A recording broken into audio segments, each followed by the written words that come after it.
Terus keluar sesosok cahaya yang terang banget. Dia dudukin saya, dia meluk saya, dan itu kayak pelukan yang sangat-sangat membuat saya kayak, aku nggak bisa jelasin perasaannya seperti apa gitu. Terus saya nangis di situ, nangis aja, nggak tahu mau ngapain nangis. Terus dia bilang, kamu udah di jalan yang benar. Terus dia ngusap pipi saya kayak gini, dan saya ngelihat di tangan dia tuh ada lobang. Mengenai beliau mengatakan bahwasannya orang ini dijumpai oleh Yesus. Beliau meyakini bahwasanya yang menjumpainya itu Yesus karena melihat tangan yang sudah bolong tanpa melihat wajah.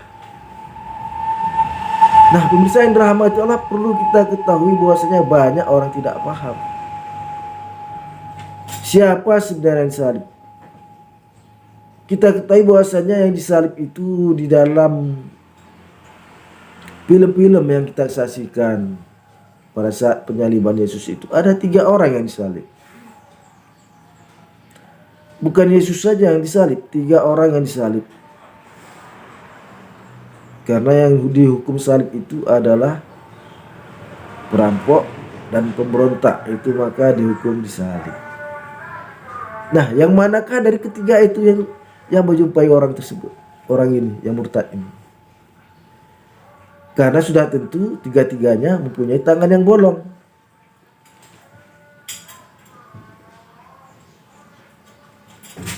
Nah, pemirsa yang dirahmati Allah,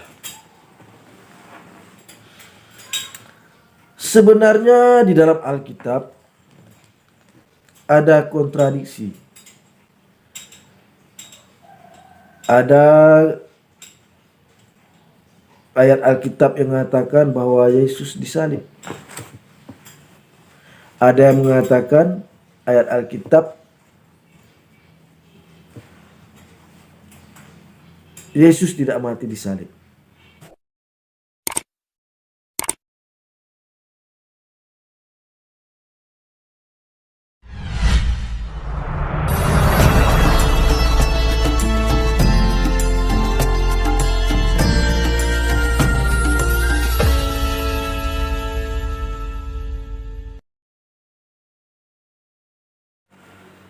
Assalamualaikum warahmatullahi wabarakatuh. Alhamdulillah nasta'in wa nastaghfiru wa na'udzu billahi min syururi anfusina wa min sayyiati a'malina. Man yahdihillahu fala mudhillalah wa man yudlil fala hadiyalah. Asyhadu an la ilaha illallah wa asyhadu anna Muhammadar Rasulullah, amma ba'd. Pemirsa yang dirahmati Allah, jumpa lagi di channel Darmansa Agam, yaitu salah satu channel yang membela ajaran agama Islam dari rombongan orang-orang yang tidak suka terhadap agama Islam. Baik itu yang datangnya dari kalangan orang Islam sendiri yang digolongkan kepada kaum munafik, maupun orang-orang yang di luar agama Islam. Pemirsa yang dirahmati Allah, di dalam channel ini kita akan membahas tentang bagaimana mu'alafnya orang yang dari luar agama Islam. Dan juga kita juga akan membahas bagaimana tentang murtadnya orang yang keluar dari agama Islam. Nah, di channel ini kita nantinya akan membandingkan apa dan mengapa sebabnya mereka murtad. Apakah karena kepintaran ataukah karena keperluan perut yang sejengkal.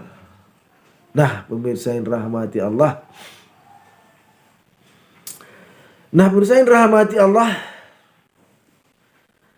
Pada pertemuan kali ini kita akan membahas salah satu video tentang murtadnya seorang muslim yang katanya beliau ini keturunan Arab, dan beliau mengatakan bahwasannya dia murtad karena tidak mendapatkan ketenangan di dalam agama Islam waktu terdahulu. Nah, pemirsa yang dirahmati Allah, untuk lebih jelasnya kita saksikan video ini dan kita akan membahasnya berdasarkan Al-Quran dan Alkitabnya orang Kristen. Selamat menyaksikan. Begitu. Nah, pada saat itu saya itu tumbuh di lingkungan yang agamanya taat. Mau dari agama keluarga, lingkungan papa maupun mama, dan lingkungan di rumah saya sendiri gitu. Nah, waktu SD saya itu pernah bermimpi saya itu berdiri di antara dua negara, yaitu negara Israel dan negara Palestina, dan di belakangnya itu ada sesosok tinggi yang rambutnya agak panjang tapi terang gitu. Saya kurang clear buat ngelihat mukanya gitu. Seiring berjalannya waktu masuk SMP itu saya sempat di pesantren. Terus pada saat itu saya pernah mimpi kalau saya itu main lari-larian, terus saya berhenti di suatu bangunan tua kayak gereja tua, tapi saya ingin membuka pintunya itu nggak bisa, kekunci gitu. Kekunci terus saya membuka pintunya. Nah, seiring berjalannya waktu, saya itu waktu kecil kurang dapat kasih sayang dari keluarga. Jadi saya mencari kasih sayang saya itu di pertemanan sampai di agama saya sendiri. Jadi akhirnya saya mempelajari agama saya lebih dalam lagi sampai waktu SMA itu saya menjadi salah satu ketua remaja masjid, terus ketua organisasi-organisasi keagamaan, terus bikin acara-acara kayak ceramah, sampai saya iktikaf 3 hari di masjid hanya buat mempelajari Al-Quran dan hadis waktu situ. Tapi seiring berjalannya waktu, pada 2019, umur saya 18 tahun, saya kuliah di salah satu universitas di Tangerang. Dan pada saat itu saya ngerasain hampa banget. Karena apa? Karena jujur saya itu dari orang yang mungkin karena mencari kehausan akan kasih sayang ya. Jadi kayak saya sholat 5 waktu, sholat duha, sholat yang ibaratnya tuh sunah-sunahnya saya kerjain, puasa gitu-gitu, dan gak pernah lepas gitu. Tapi seiring berjalannya waktu tuh saya tuh ngelakuinnya tuh kayak hanya praktikal doang gitu loh. Kayak ya udah, ketika saya ngelakuin ini hanya karena kebiasaan, kalau enggak karena saya takut kalau saya nggak ngelakuin ini saya bakal masuk neraka gitu. Nah, jadi pada saat itu saya karena orangnya juga realistis ya, orangnya suka pengetahuan juga. Pas saat itu saya sempat di titik ateis. I don't believe in God. Bahwa God tuh exist tuh aku nggak percaya gitu pada saat itu.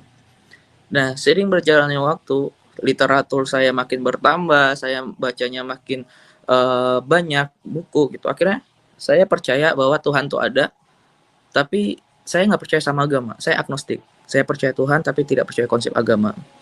Nah, pada saat itulah saya mulai cikal bakal saya mencari Tuhan. Saya mulai mengkritisi semua agama yang ada di Indonesia.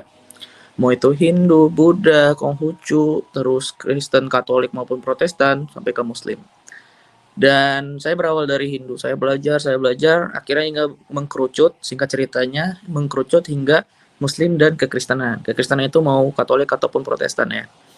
Nah, karena saya 18 tahun waktu itu di Muslim, akhirnya saya mencoba untuk mengkritisi kekristenan dulu. Saya serang dulu Alkitabnya. Bahwa bagi kami Alkitab itu udah dirubah-rubah. Eksistensi ataupun kredibilitas dari Alkitab itu tuh udah nggak bisa dipegang lagi gitu, karena udah dirubah-rubah segala macam.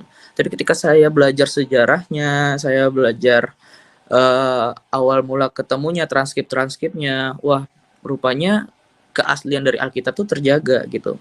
Masih Alkitab yang dari perjanjian lama dalam bahasa Ibrani, perjanjian baru dalam bahasa Yunani, itu tuh masih tersimpan dengan aman di Museum Alexandria. Bahkan transkrip Injil Yohanes tuh itu bisa ditemukan sekitar 5.863 kopian transkripnya. Nah, dalam pengujian kredibilitas dari ilmu pengetahuan ya, semakin banyak kopian transkrip yang ditemukan itu semakin membuktikan kebenaran akan tulisan itu gitu. Nah, jadi pas itu saya mulai sejarahnya, terus sejarah pemahamannya, terus kenapa Kristen ada Protestan dan Katolik, muncul tokoh-tokoh seperti Martin Luther, John Calvin dan lain sebagainya. Saya mempelajari semua itu. sampai saya baca Alkitab dari Kejadian sampai Wahyu juga gitu. Dari situ akhirnya saya percaya bahwa kekristenan tuh kebenaran tuh 80%, 80 sampai 60 sampai 86% waktu itu. Nah, pada saat itu akhirnya saya mengkritisi agama saya sendiri itu Muslim. Saya berawal dari Al-Quran karena semua ajaran agama itu berawal dari kitab sucinya. Jadi saya mulai mengkritisi karena menurut kami, kepercayaan kami bahwa Al-Quran itu uh, kejaga keasliannya dari dulu sampai sekarang gitu. Nah, tapi pada saat itu ketika saya mempelajari sejarahnya, mempelajari penulisannya, bahwa kebenarannya itu tidak seperti itu gitu. Karena pada saat penulisannya itu juga udah ada campur tangan politiknya gitu. Jadi saya membaca di buku karyanya Abu Daud, ulama besar dari Muslim, itu menyatakan bahwa penulisan Al-Quran itu pertama kali dilakukan pada zaman khilafahnya Abu Bakar sampai ke Ali. Nah, terus pada saat penulisannya, sebelum penulisan pada saat khilafahnya Abu Bakar, itu banyak penghafal Al-Quran yang mati di perang Yamamah sama perang Badar. Otomatis pada saat penulisannya banyak beberapa bagian-bagian tertentu Al-Quran yang tidak tertuliskan gitu. Nah, pada saat penyebarannya juga pada zamannya Ali, khilafahnya Ali, bahwa ada 3 versi Al-Quran yang berbeda. Ada versinya khilafah yaitu Ali, yaitu 114 surah. Ada versinya Abdullah bin Mas'ud, itu kalau nggak salah saya 111 surah. Ada versinya Ubay bin Abbas, itu 116 surah. Nah, sampai saat ini juga di bagian Afrika sana itu memakai yang versinya Ubay bin Abbas 116 surah. Sedangkan kita yang Asia itu pakai yang 114 surah.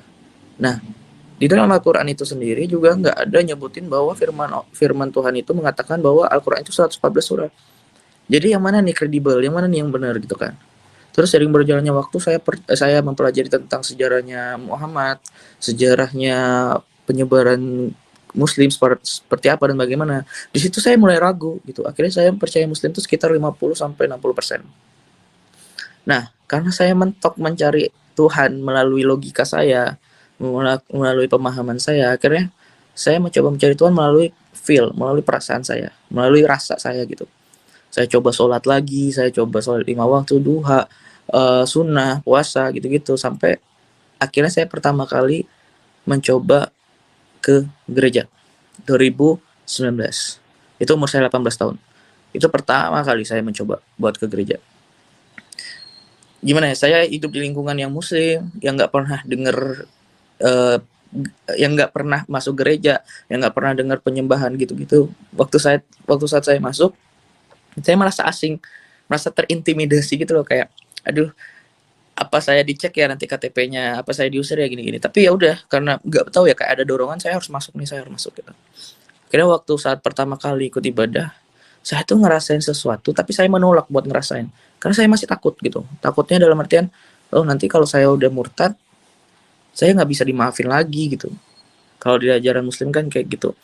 Terus akhirnya minggu selanjutnya saya mencoba ke gereja lagi sama teman saya. Dan waktu itu saya kan nggak tahu ya, seumur hidup saya selama 18 tahun, saya tuh nggak pernah denger yang namanya lagu penyembahan, lagu praise and worship, itu nggak pernah saya dengar sama sekali gitu. Tapi saya ingat banget waktu itu liriknya, I want to see Jesus face to face. Di situ tuh perasaan saya benar-benar hambar banget ya.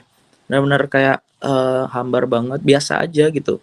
Tapi air mata saya tuh penuh, berlinang air mata, muka saya tuh penuh. Tapi saya nggak ngerasa saya nangis, saya nggak sadar saya nangis gitu. Kalau misalnya kita nangis itu kan biasanya perasaan kita kalau nggak seneng, sedih gitu ya. Tapi ini tuh benar-benar hambar, kayak ya udah kayak biasa aja, nggak ngerasain apa-apa. Tapi saya nangis, pecah banget nangis saya. Teman saya yang beritahu, ih kamu nangis gitu. Terus akhirnya kayak saya kesadar kan, kayak ih kok saya nangis ya gitu. Kayak minggu selanjutnya hampir sebulan saya tuh ke gereja terus, dan akhirnya saya nangis. Saya nggak tahu apa yang saya nangisin. Even saya nggak tahu lagu penyembahan tuh apa, saya nggak hafal gitu. Terus di situ saya udah mulai heran nih, loh saya kan Muslim ya, kenapa saya hampir sebulan ini ke gereja terus gitu. Kayak benar-benar kayak lupa gitu loh, kayak benar-benar ada yang ngedorong buat saya tuh pergi setiap minggunya, dan selalu excited, kayak haus banget gitu buat pergi gitu. Sampai di titik saya nantang Tuhan waktu itu. Saya ingat banget Oktober 8 atau 9 Oktober 2019. Saya ingat banget waktu itu saya nantang Tuhan waktu itu. Tuhan, kalau memang Tuhan tuh ada, tunjukin. Saya udah nyari, saya nggak pasif, Saya nggak ibaratnya nggak nunggu aja, tapi saya udah nyari, saya udah berusaha, setidaknya Tuhan hargai perjuangan saya mencari gitu. Saya pengen tahu Tuhan yang benar tuh yang mana gitu. Karena saya waktu itu tidur, nah pada saat saya tidur, saya mengalami perjumpaan sama Tuhan Yesus. Saya bangun di gua yang sangat gelap banget dan badan saya tuh penuh dengan binatang kelabang. Nah, pada saat itu saya lari, terus ada yang memanggil nama saya. Saya kejar kan orang yang manggil nama saya itu. Terus, tapi kok nama itu makin saya kejar makin ngejauh, makin ngilang gitu. Akhirnya saya udah kehabisan nafas, saya jatuh. Kelabang udah naik setengah tubuh saya tuh. Itu saya ngerasain gimana rasanya digigit kelabang tuh real banget. Saya nangis, saya udah pasrah, oh saya bakal mati nih, saya bakal mati. Kelabang udah mau naik hampir ke leher saya, setengah hampir di sini di leher saya. Terus saya nggak tahu kenapa saya ngomong kayak gini, saya bilang pelan tapi samar, saya bilang Tuhan Yesus tolong gitu. Tiba-tiba ada cahaya yang terang banget, semua kelabang lari, dan rasa sakit yang saya rasakan dari gigitan kelabang itu hilang, rasa rapuh, rasa rasa kesendirian, rasa kesedihan, semua tuh kayak ada yang menyelimutinya gitu loh, kayak saya tuh susah mendeskripsikan apa yang saya rasakan kemarin, cuman kayak itu yang selama seumur hidup saya cari, itu yang saya cari itu. Kehangatan, rasa sayang, kasih, cinta, damai, semua itu mencampur menjadi satu yang kayak, wow, aku nggak mau lepas nih dari rasa ini gitu. Nah terus keluar sesosok cahaya yang terang banget. Dia dudukin saya, dia meluk saya, dan itu kayak pelukan yang sangat-sangat membuat saya kayak, aku nggak bisa jelasin perasaannya seperti apa gitu. Terus saya nangis, di situ nangis aja nggak tahu mau ngapain nangis. Terus dia bilang, kamu udah di jalan yang benar. Terus dia ngusap pipi saya kayak gini, dan saya ngelihat di tangan dia tuh ada lubang. Dan di situ saya tahu dia tuh Tuhan Yesus gitu. Akhirnya pas saya bangun, saya dalam keadaan saya duduk dan lagi nangis. Itu jam 5 subuh, saya ingat banget. Dan akhirnya jam 11 saya memutuskan untuk dibaptis nerima Tuhan. Saya memutuskan untuk dibaptis nerima Tuhan, dan puji Tuhannya 2 hari selanjutnya saya dapat karunia bahasa roh, dibaptis pembaptisan Roh Kudus juga. Dan dari hal itu Tuhan benar-benar pakai aku luar biasa banget, karena aku percaya bahwa bukan aku yang milih Tuhan, tapi Tuhan yang milih aku. Nah, pemirsa yang dirahmati Allah, dari tayangan video tadi dapat kita menyaksikan beberapa hal kesimpulan dapat kita ambil untuk kita jawab. Nah, yang pertama kita akan membahasnya mengenai orang tersebut, karena di tayangan tersebut beliau tidak memperkenalkan dirinya, maka kita akan membahasnya dengan tidak memperkenalkan jati dirinya. Nah, pemirsa yang dirahmati Allah, di dalam tayangan tadi dapat kita simpulkan bahwasannya orang yang murtad ini adalah orang yang tidak pintar di dalam agama. Walaupun dia mengatakan bahwasanya dia itu keturunan Arab. Di dalam agama Islam tidak ada bedanya antara orang Arab dan bukan Arab. Di dalam agama Islam itu orang yang paling mulia di sisi Allah itu adalah orang yang paling takwa.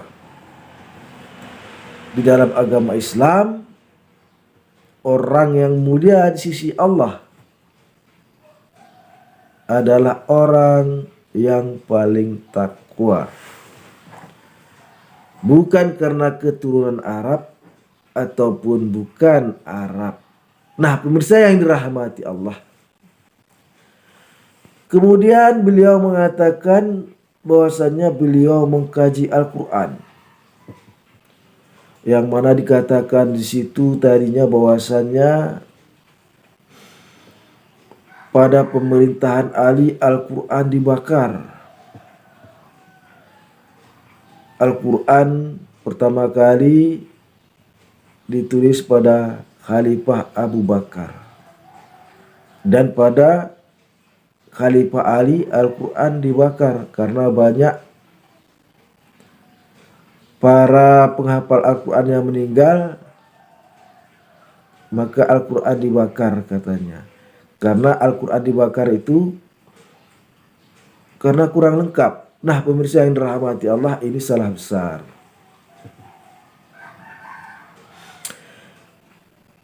Memang sebenarnya penulisan Al-Quran itu dimulai pada Khalifah Abu Bakar. Hal itu dikarenakan terjadinya banyak peperangan yang ingin menghancurkan negara Islam. Jadi banyak para penghafal Al-Quran yang wafat. Dan untuk supaya Al-Quran itu tidak hilang, maka dikumpulkanlah para penghafal Al-Quran. Setelah dikumpulkan baru ditulis. Dan gunanya para penghafal itu dikumpulkan adalah untuk mengoreksi. Mungkin sahabat Nabi yang di sana itu ada yang menghafal sekian ayat, sekian surat, dan ada mungkin di sahabat yang lainnya ada sekian surat, lalu dikumpulkan. Setelah dikumpulkan, dirembukkan, kemudian disatukan, maka Al-Quran yang ada sekarang ini adalah Al-Quran yang ada pada pemerintahan Utsman bin Affan, yaitu Khalifah Islam yang keempat, yang mana setelah dilakukan pengkajian,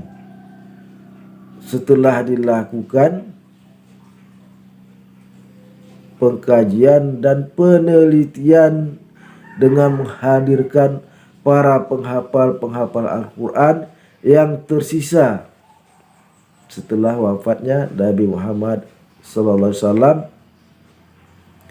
Nah, pemirsa yang dirahmati Allah, sebenarnya mengenai Al-Quran itu adalah kitab yang paling valid daripada kitab Bible. Sedangkan orang ini tadi beliau mengatakan lebih valid Alkitab daripada Al-Quran. Kami mengatakan lebih valid Al-Quran karena apa? Al-Quran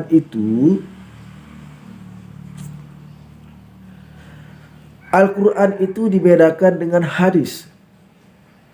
Al-Quran adalah firman Allah Subhanahu wa Ta'ala, sedangkan hadis adalah perkataan Nabi Muhammad SAW. Dipisah antara perkataan Nabi Muhammad dengan firman Allah. Sedangkan Alkitab tercampur. Nah, ini kurang pintarnya orang tadi. Orang yang murtad ini rata-rata tidak pintar. Beliau murtad karena mimpi langsung pindah agama, Masya Allah. Tidak mengkaji secara dalam. Sedangkan Alkitab itu tercampur antara perkataan Yesus, walaupun ada firman Allah, dan ada perkataan manusia di dalamnya. Memang di dalam Alkitab itu ada perkataan firman Allah, ada perkataan Yesus, dan ada perkataan orang lain. Jadi beda. Lain dengan agama Islam, dengan Al-Quranul Karim. Al-Quranul Karim itu terpisah antara firman Allah dengan perkataan Nabi Muhammad, terpisah. Ada dua kitab yang wajib dipercayai oleh orang Islam. Apabila kita mempercayai dua kitab ini, maka kita tidak akan tersesat selama-lamanya. Yang pertama Al-Quranul Karim, dan yang kedua adalah kitab hadis. Hadis ini adalah perintah dan larangan Nabi Muhammad SAW. Nah, pemirsa yang dirahmati Allah, di mana dikatakan Alkitab itu terdapat dalam ada firman Allah, ada perkataan Yesus, dan ada perkataan orang lain. Misalnya perkataan Yesus adalah yang berbunyi, Kata Yesus, aku tidak dapat berbuat apa-apa terhadap atas diriku sendiri. Aku menghakimi apa yang aku dengar dan penghakimanku adil. Dan aku tidak menuruti kehendakku sendiri, maka kehendak Dia yang mengutus aku. Nah, ini adalah perkataan Yesus yang mengatakan, Yesus ini secara tidak langsung beliau mengatakan bahwa dirinya bukan Tuhan, ataupun bukan Allah, ataupun bukan Bapa. Karena beliau mengatakan, aku tidak dapat berbuat apa-apa terhadap atas diriku sendiri. Jelas sekali, atas dirinya sendiri itu Yesus itu tidak kuasa mengatur dirinya sendiri. Nah, kemudian dalam Alkitab itu terdapat perkataan manusia.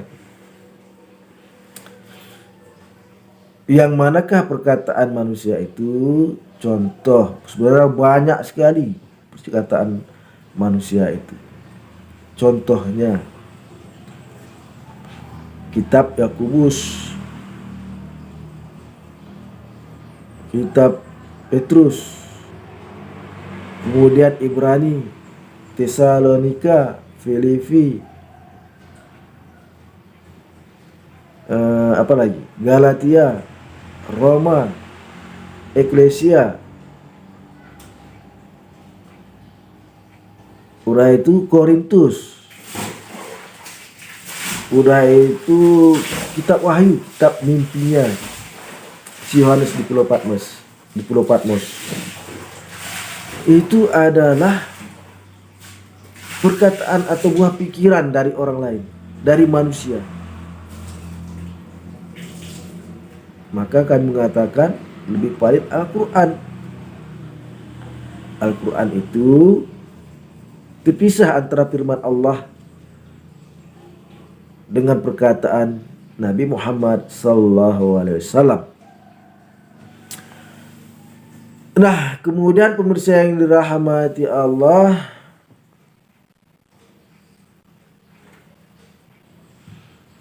mengenai beliau mengatakan bahwasannya orang ini dijumpai oleh Yesus. Beliau meyakini bahwasanya yang menjumpainya itu Yesus karena melihat tangan yang sudah bolong tanpa melihat wajah. Nah, pemirsa yang dirahmati Allah, perlu kita ketahui bahwasanya banyak orang tidak paham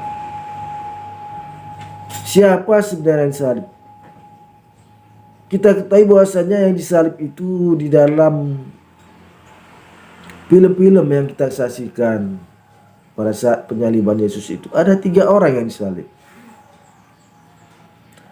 Bukan Yesus saja yang disalib, 3 orang yang disalib. Karena yang dihukum salib itu adalah perampok dan pemberontak, itu maka dihukum disalib. Nah, yang manakah dari ketiga itu yang menjumpai orang tersebut, orang ini yang murtad ini? Karena sudah tentu 3-tiganya mempunyai tangan yang bolong.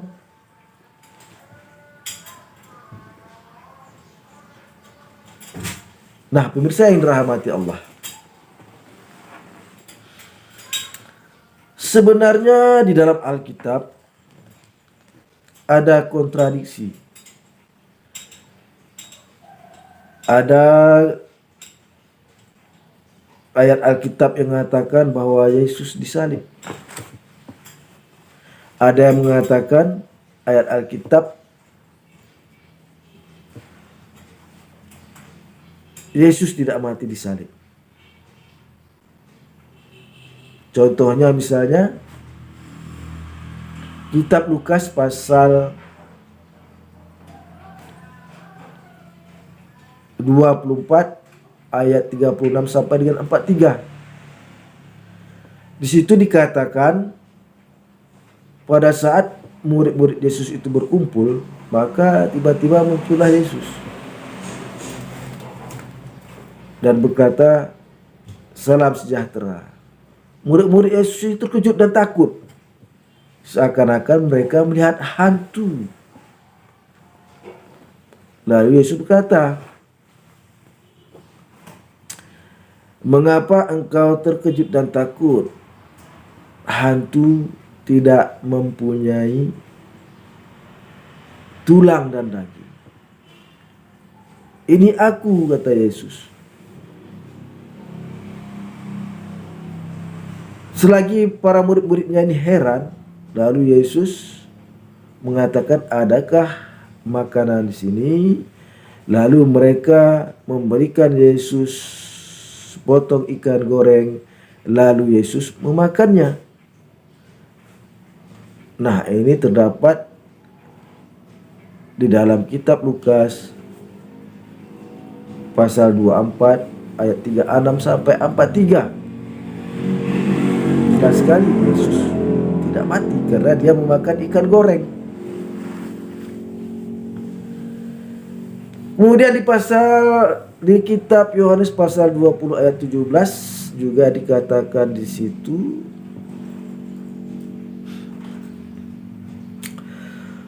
bahwasanya Yesus berkata, jangan memegang aku, karena aku belum pergi ke Bapa.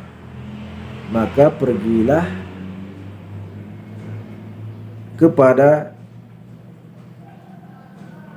sahabat-sahabatku, dikurang begitu, karena aku akan pergi ke Bapa,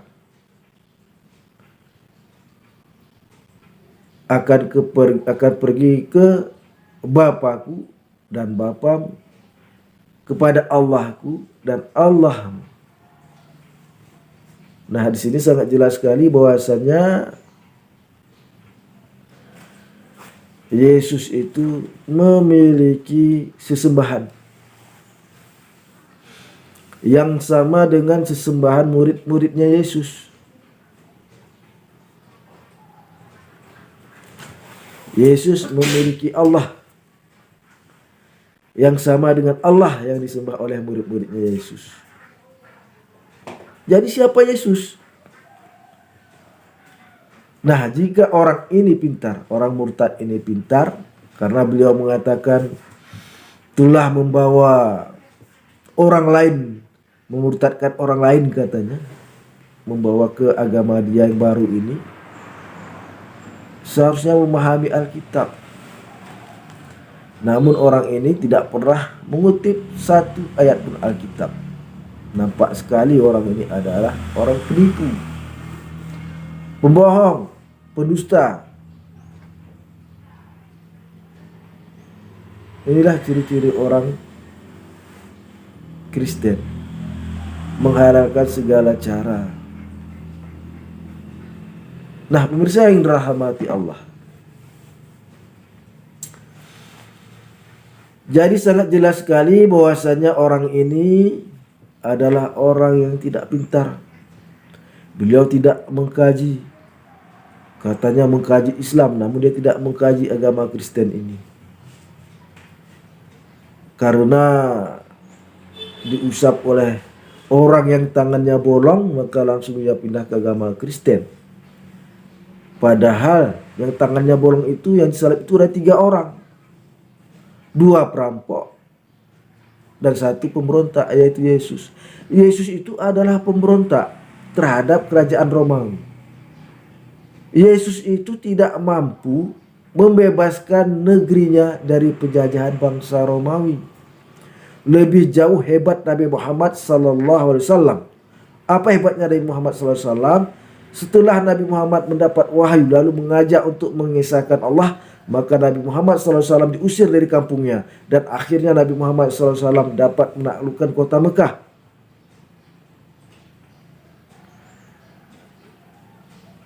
Tanpa pertumpahan darah. Penaklukan kota Mekah tanpa setetes darah pun yang mengucur. Nabi Muhammad SAW menguasai kota Mekah tanpa setetes darah pun yang mengucur. Itulah hebatnya Nabi Muhammad SAW. Biar kalian ketahui, biar saudara-saudara ketahui, supaya pemirsa yang dirahmati Allah mengetahui bahwasanya Nabi Muhammad itu adalah seorang nabi dan seorang raja atau sultan, karena Nabi Muhammad itu adalah pimpinan suatu negara yang dipimpin adalah negara Madinah Munawwarah. Nah, pemirsa yang dirahmati Allah, mudah-mudahan apa yang kami sampaikan ini ada manfaatnya. Perkuat dan perteguh terus keimanan kita dalam agama Islam, karena hanya agama Islam sajalah agama yang paling benar. Wabillahi taufiq wal hidayah. Assalamualaikum warahmatullahi wabarakatuh.